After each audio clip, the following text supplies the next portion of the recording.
the new BMW M5 Touring.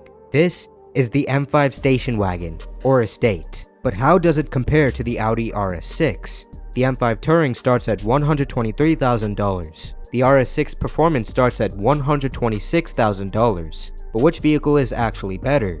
Well, in this episode, we are going to find out.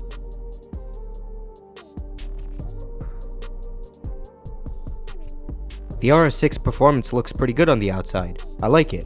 On the front, it has that huge grille, and I love the headlights. It also gets bigger air intakes and more creases on the hood. On the side, it has wider wheel arches, more aggressive side skirts, it gets the chrome delete, and I love the smooth body panels. It has 22-inch wheels. The back is really nice. I love the taillights. They look super cool. It gets a more aggressive rear diffuser with huge exhaust pipes. Now this vehicle is pretty heavy. It weighs at almost 5,000 pounds. Overall, it looks really good on the outside. The M5 Touring looks really aggressive. On the front, it looks just like the regular M5. It has the illuminated kidney grille with massive air intakes, air vents at both sides of the bumper, and I also like the headlights. Obviously, down the side it looks quite different. This is a station wagon just like the RS6, so the roof extends backwards and the body is longer. Just like the RS6, it has wider wheel arches, more aggressive side skirts, and the chrome delete. I also really like the flush door handles. At the front it gets 20-inch wheels. At the back, it has 21-inch wheels. On the back, it looks very different.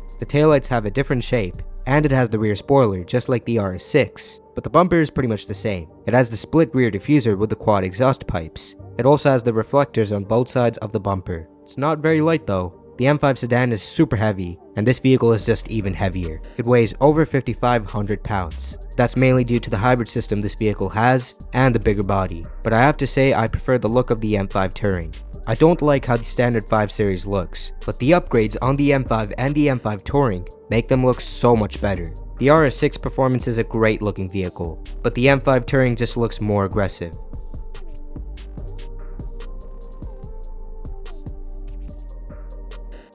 The M5 Touring has a 4.4-liter twin-turbo V8 engine, just like the M5 sedan. It makes 577 horsepower and 553 pound-feet of torque. It powers all 4 wheels by an 8-speed torque converter automatic gearbox, and this is a plug-in hybrid electric vehicle. There's an electric motor fitted into the gearbox, making 194 horsepower and 207 pound-feet of torque. The total power output is 717 horsepower and 738 pound-feet of torque. It features an 18.6 kilowatt-hour battery pack that has a range of 42 miles, and this vehicle can run in electric-only mode at up to 87 miles per hour, and this battery can charge at up to 11 kilowatts. The RS6 Performance has a 4-liter twin-turbo V8 engine, making 621 horsepower and 627 pound-feet of torque. It powers all 4 wheels by an 8-speed torque converter automatic transmission, and it does have a 48-volt mild hybrid system. It's not a plug-in hybrid electric vehicle, which does make it more reliable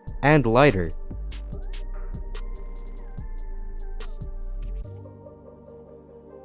So then, how fast can these vehicles go? The M5 Touring can go from 0 to 60 miles per hour in 3.5 seconds. I should mention that BMWs accelerate faster than claimed. Weirdly, its top speed is electronically limited to 155 miles per hour. If you pay extra for the M Drivers Pack, the full 190 mile per hour top speed gets unlocked. However, the RS6 Performance can go from 0 to 60 miles per hour in 3.3 seconds. Its top speed also is limited to 155 miles per hour, but if you pay extra for the carbon ceramic brakes, the full 190 mile per hour top speed gets unlocked.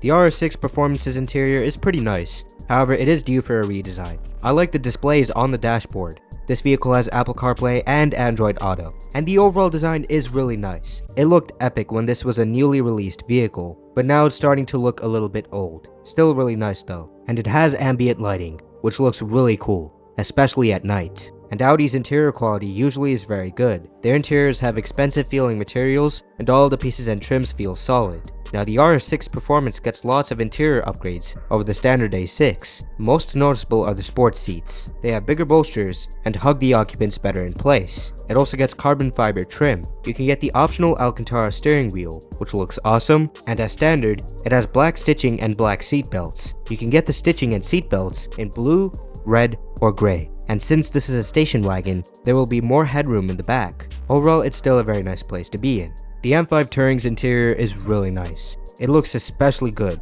with this lovely red leather and the glorious ambient lighting. This is a beautiful interior. The widescreen curved display adds to the modern feeling of this cabin. Its UI is updated specifically for the M5 and the M5 Touring, and it has Apple CarPlay and Android Auto. Both are wireless, just like in the RS6. And the interior design is so cool. I love how this interior looks. BMW's interior quality always is fantastic. The materials always feel super expensive, and all the pieces and trims are solidly put together. The M5 Touring gets loads of interior upgrades, way more than in the RS6. So like the RS6, it gets sports seats. They have bigger bolsters and provide more shoulder support, making them more body hugging. There's also the 3-spoke M Sport steering wheel. It has the red pinstripe, the M colored stitching, and the M1 and the M2 buttons, which are used to save different driving settings. It also has the red start stop button, the M colored stitching on the seat belts, and lots of other design upgrades. And also, since this vehicle also has a station wagon, there will be more headroom in the back than the M5 sedan. Overall, the M5 Touring has the nicer interior.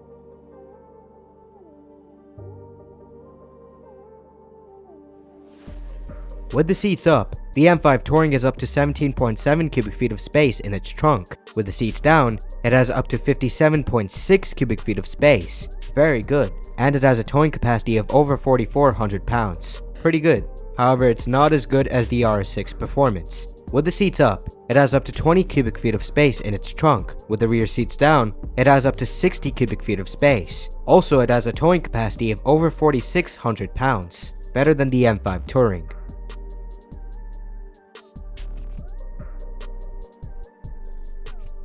Both vehicles get lots of chassis tuning, that way they drive like proper sports cars. The M5 Touring gets lowered stiffer spring suspension, improving the agility of the vehicle, and it has adaptive dampers. They constantly adjust based on the road conditions for a smoother ride and improved handling. They also allow you to alter the stiffness, so you can set the suspension to a softer setting for improved comfort, or you can set it to a stiffer setting for improved agility. The RS6 Performance gets sport-tuned adaptive air suspension, also improving the agility, and it has dynamic ride control, which uses mechanical dampers to improve the stability. This adaptive suspension also constantly adjusts based on the road conditions for a smoother ride and improved comfort. It also allows you to alter the firmness, like with the M5 Touring. But also, since this is air suspension, you can raise the vehicle or lower it. Both vehicles have tuned gearboxes for faster shifts, reducing throttle lag. These vehicles get stiffer strut bars, which provide an overall stiffer body. With that, there's reduced body roll, improving the stability, and it helps with the handling by reducing understeer. They both have variable ratio steering. With this, the steering ratio constantly changes based on the steering angle and other driving conditions, providing more responsive steering feedback. Both cars have rear wheel steering, reducing their turning circle at low speeds, since the back wheels turn at the opposite direction of the front wheels. At higher speeds, they turn at the same direction as the front wheels, giving these vehicles better stability.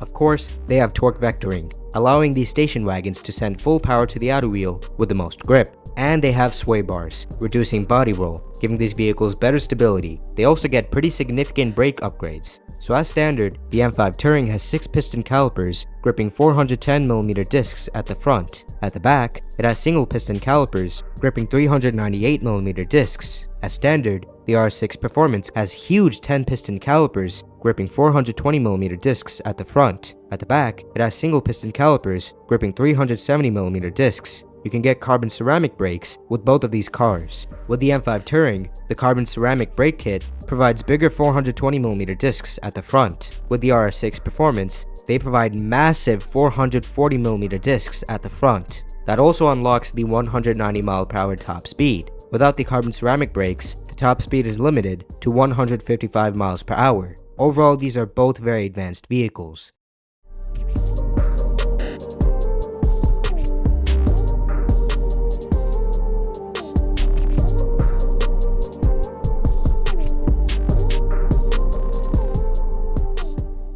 So which is better, the BMW M5 Touring or the Audi RS6 Performance?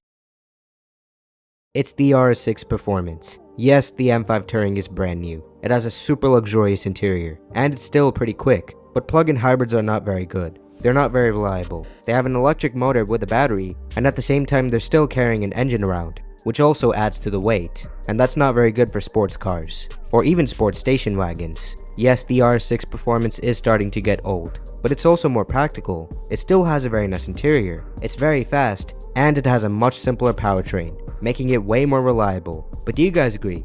Let me know in the comments down below which vehicle do you guys prefer. But anyways, that's going to wrap it up for today's episode.